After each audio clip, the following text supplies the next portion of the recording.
Jeden Tag steht sie extra früh auf, macht keinen Urlaub und arbeitet auch am Wochenende. Aber das ist der Silvana Petzi wert, denn ihre Schafe machen sie glücklich. Also die Älteste, das ist die Omi hier vorn dran, das ist die Gisela. Und hier hinten, das ist ihre Nichte, die Louise. Und das ist die Froni.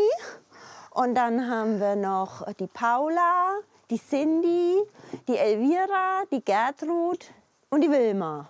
Für mich sind es in erster Linie Familienmitglieder, die meine Landschaftspflege, die meinen Rasen und meine Wiese pflegen. Und dafür bekomme ich die Wolle und versorge sie im Winter.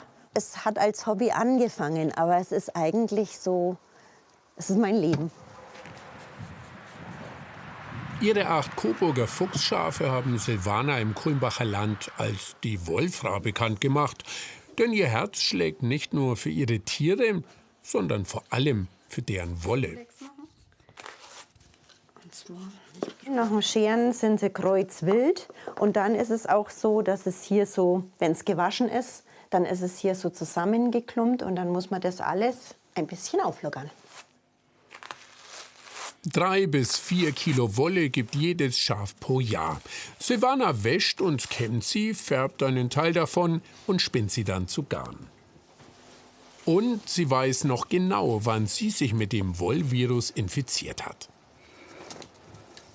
Als ich da zum Spinnkurs war und mich da so hingesetzt habe und dann so nach und nach immer ein bisschen was versponnen habe und gesehen habe, das klappt ziemlich gut, dann war das für mich so, dass ich gedacht habe, das ist es. Das ist es für mich einfach. Vor allen Dingen, man hat nur Unikate, weil kein Garn ist wie das andere und kein Mensch spinnt wie der andere. Die alte Mühle bei Neudrossenfeld hat sie 2016 gekauft und zu einem kleinen Wollbauernhof umgebaut. Vom Schaf bis zum Garn kümmert sie sich um alles. Die Wolle der eigenen Schafe reicht schon lange nicht mehr aus.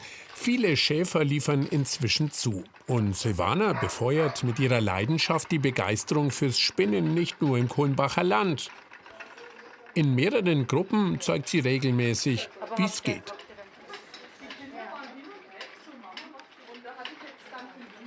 Und so manchem Spinnrad hat Silvana zu einem zweiten Leben verholfen, auch Connys.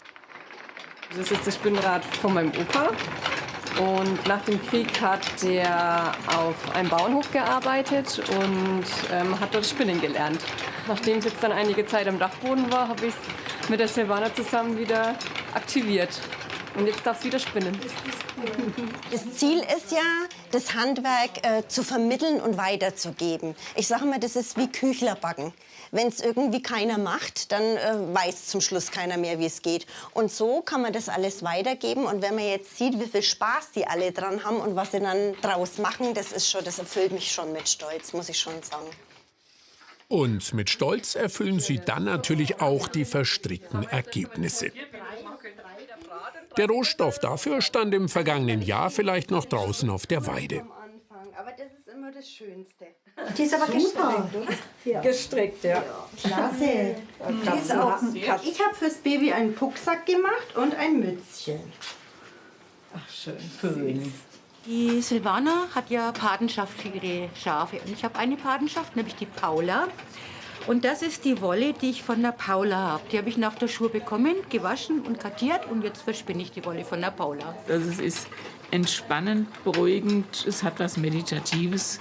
Ja, man kann die Seele baumeln lassen. Zu Hause höre ich viel Hörbuch dabei. Ich wollte mal was Größeres stricken, außer Socken. Also vielleicht mal Pullover oder Jacke, aber da bin ich noch weit davon entfernt.